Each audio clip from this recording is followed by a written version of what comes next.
Have you ever wondered what the truth costs when you finally hold it in your hands? Not a gentle, comforting truth, but one that is jagged and cold, sharp enough to cut away everything you thought you were. And what do you do with that kind of truth when the whole world you built, the one that gave meaning to every sacrifice, was constructed on a magnificent, terrible lie? I am an old woman now. My hands tremble sometimes, not purely from age, but from the phantom weight of what they once held, the impossible burden of deciding who lived and who was left to the mercy of God and the cold earth. They remember the precise, terrible discipline required to keep a man breathing when his lungs were filling with water, and the greater, colder discipline required to watch him die when the supplies ran out, justifying it all as necessary for the survival of the greater whole. Before the war, before the screaming chaos of the Eastern Front bled into the muddy desperation of the West, my life was about order. I was a Krankenschwester, a military nurse, and I believed fiercely in the clean line. A clean line between the sick and the healthy, between the infected wound and the healing flesh, between healing and harm. I believed that my profession was an exercise in absolute moral clarity, a rigorous application of science and will against chaos. A tourniquet stopped blood.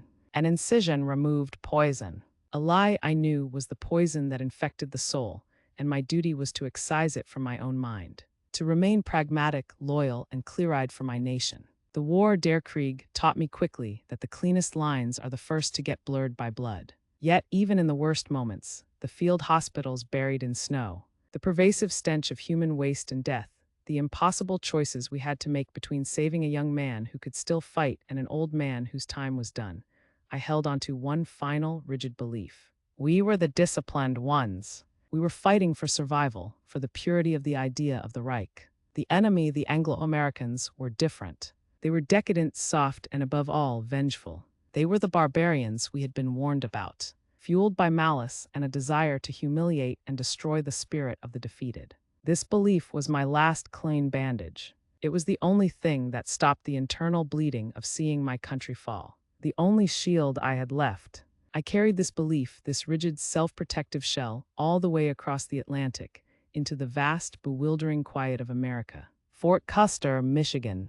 The name itself was alien, tasting of foreign prosperity. I remember the air. It was a bizarre, bewildering contrast. On the front, the air was metallic and burnt, thick with gunpowder and human fear. Here, it smelled of pine wood and damp earth after a clean morning rain. A scent so pure it felt like a deliberate insult to the ruins we had left behind. The sky above was impossibly vast, a blue I hadn't seen in years. No smoke, no anti-aircraft flak, just endless, sterile, unblinking clarity.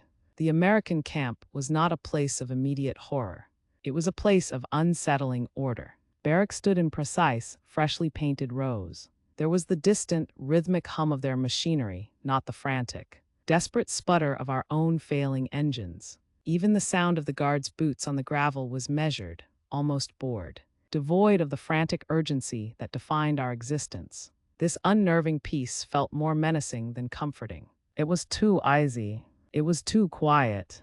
I was waiting for the trap, the sneering cruelty that would confirm everything I had been told. The moment their decadence would transform into spite. But the most potent, the most overwhelming sensory memory, the trigger that still pulls me back, is the smell of that infirmary. It wasn't the cloying, sweet stench of gangrene and stale sweat that had been my home for 5 years. No, it was the absolute, pervasive smell of antiseptic and fresh, starched linen. Clean, so meticulously, offensively clean. It was a sterile, prosperous world light years away from the desperation of the Reich, and the scent of that clean linen, that impossible pure white, still feels like a shroud around my throat. It was the scent of a terrifying, unsettling benignity. I close my eyes now, and the decades melt away. The arthritis in my knuckles disappears. The soft, heavy quiet of this room dissolves. And I am there again, a prisoner in a fresh, gray uniform.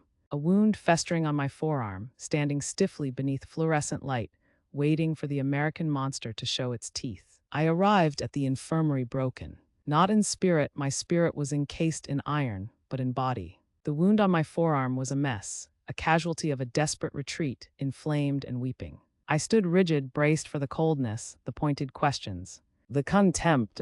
I was Helga Richter, German Krankenschwester, and I expected my enemy to see me as nothing more than a defeated animal whose medical needs were a low, unwelcome priority. Then came Captain Eleanor Vance. She was not the caricature of the decadent Anglo-American I had been warned about. She was compact, efficient, with keen, discerning eyes that saw the wound, not the uniform. Her demeanor was professional, entirely without warmth, but also entirely without malice. She did not interrogate me. She did not sneer. She did not even ask my name. She treated me as an object of professional attention, nothing more, nothing less. She simply pointed to an empty cot. My fear was a knot in my stomach, tight and sharp.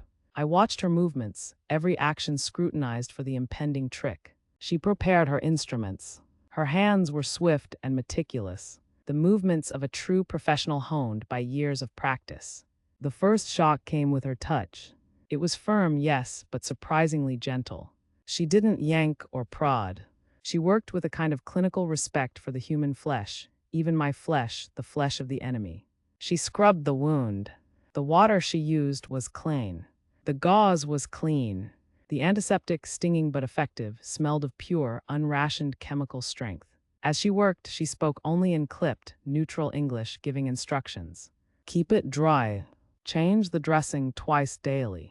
This is your antibiotic. No political commentary. No triumphant gloating. Just the cold, clear facts of medical care, delivered with the mechanical precision of a clockwork device. When she was finished, she handed me a glass of water, a tall, clean glass full of water that tasted of nothing but itself, cold and pure, and a fresh uniform, a plain gray issue, clean and smelling faintly of sun and soap. It was an act of such simple, undeniable competence, such basic human decency, that it bypassed every single defense mechanism I had built. It wasn't kindness. It was professional integrity, and it was a direct, violent contradiction to the monstrous narrative I had internalized. The monster was supposed to spit, to neglect, to ensure my pain, to make me feel the full weight of my defeat. This woman simply healed. A trick, my mind screamed, clinging desperately to the familiar ground of hate. It is a calculated weakness. They want to disarm you before they strike. They are softening you up for the interrogation. I clung to the idea that this was a staged act of soft propaganda. But the wound began to heal quickly, and I was soon assigned to assist in the camp infirmary. Thanks to my obvious, invaluable skills, this is where the walls began to crack, slowly, painfully, like ice in a forge. I worked alongside Vance and the other American nurses. I watched. I was a meticulous observer, an unwilling spy in the heart of the enemy's operational morality. I expected the secret protocols, the hidden ledger where German lives were valued less than American supplies. I looked for the subtle shift in resources, the deliberate neglect of the German patients. I searched for the proof of the viciousness I needed to justify my own years of brutal pragmatism. But there was no shift. The supplies were abundant, yes, but they were freely shared with the prisoners. I saw American doctors spending hours in surgery on German soldiers, men who had tried to kill them days earlier. I saw complex orthopedic procedures, blood transfusions, resource-intensive care for infections that, back on the Eastern Front or even in the final, desperate days of the Reich, we would have simply accepted as a death sentence for a non-critical case. These were procedures often deemed too costly or unnecessary for anyone outside the privileged groups in our own hospitals. I remember one soldier, a young grenadier named Klaus, whose leg was shattered, a high-velocity fracture. Back home, that leg would have been amputated high above the knee, or he would have been left to sepsis to save the anesthetic for 3 others who had a better chance of returning to the front. Here, an American surgeon, a major with kind but perpetually exhausted eyes, spent 6 painstaking hours piecing the bone fragments together with pins and metal plates. 6 hours. A massive drain on time, resources, and expert attention. I asked Vance about it one quiet afternoon while we were charting the progress of a patient. My voice was low, careful, laced with the expected rigid defiance. Why so much effort? He is a prisoner. The war is over. The leg will take months, perhaps a year, to heal fully. It is a waste of American resources. It is not pragmatic. She did not look up from her clipboard. Her response was immediate, simple, and utterly devastating in its lack of emotion. It's pure, unadulterated professionalism. He is a patient. Richter. He has a chance to walk without a limp. That is all. That is all. It was not about victory. It was not about defeat. It was not about Volk or ideology or the righteous struggle. It was about a shattered femur and a chance to walk. It was the unyielding, quiet commitment to a universal code of medical ethics that transcended nationality. They were treating our wounded identically to how they would treat their own. This was the profound, shocking secret. Not an atrocity, but an unwavering, disciplined humanity. The propaganda had prepared me for monsters, for sadists, for indifferent bureaucrats who would let us die slowly. It had not prepared me for nurses and doctors who saw only broken bodies. Not enemy flags. It was a moral assault far more effective than any physical torture could have been. The world tilted. If they were not the monsters, if their code of honor was demonstrably stronger than the one I had sworn to uphold, then what did that make us? And what did that make the cause for which I had witnessed so much, sacrificed so much, and killed? I watched a doctor stay up for 3 consecutive nights, monitoring a critically ill German officer with severe pneumonia. He was a good doctor, efficient, tired, driven by a simple sense of duty. He did not care about the medals the officer wore, only the sound of his ragged breathing. When the officer finally turned the corner and began to recover, the American doctor simply went home and slept. No fanfare, no political lesson, just the quiet, relentless execution of his craft, his belief in preserving life. I stood by the window, looking out at the rows of clean barracks, the pine trees beyond, the quiet, unnerving prosperity of Fort Custer. The sky was still vast, still clear, and in that moment, the iron casing around my spirit didn't break. It simply melted away. The rigidity was gone.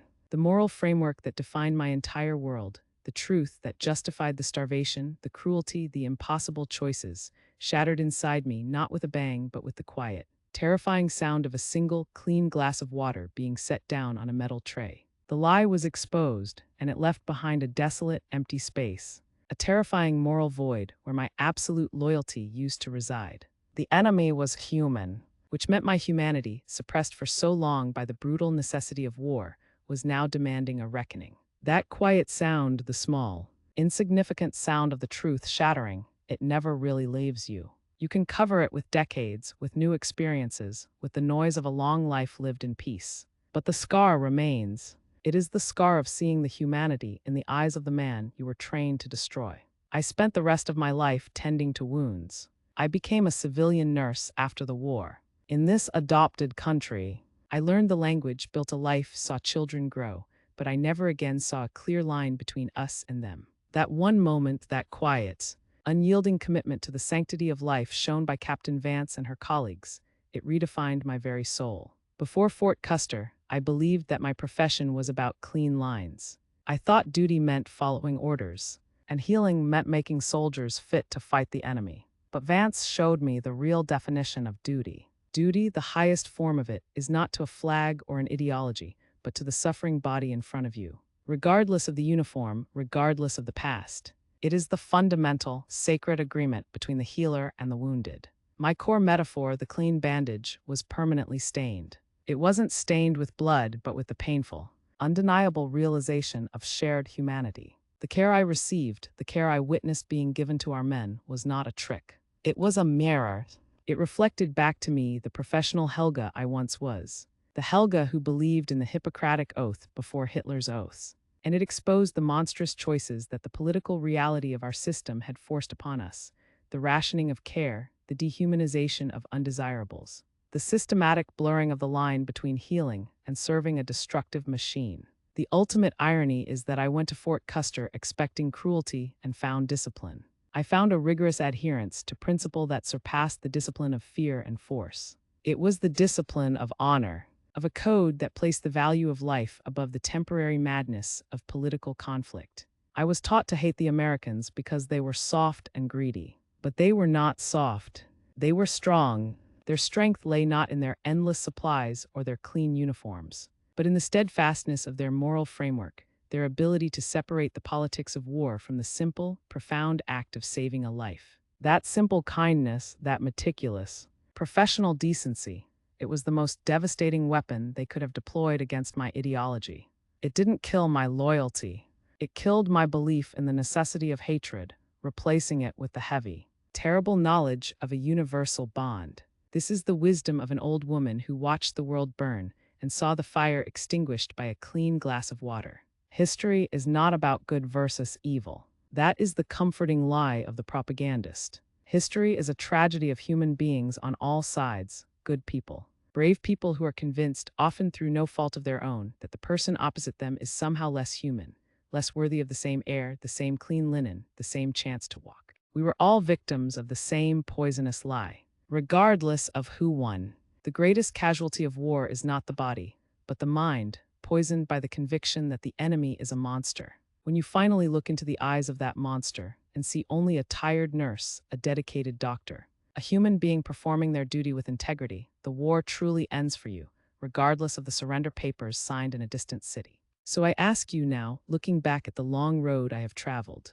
how much of your life is built on clean, easy distinctions? Where have you drawn the line between us and them that makes you feel safe, that justifies your certainties?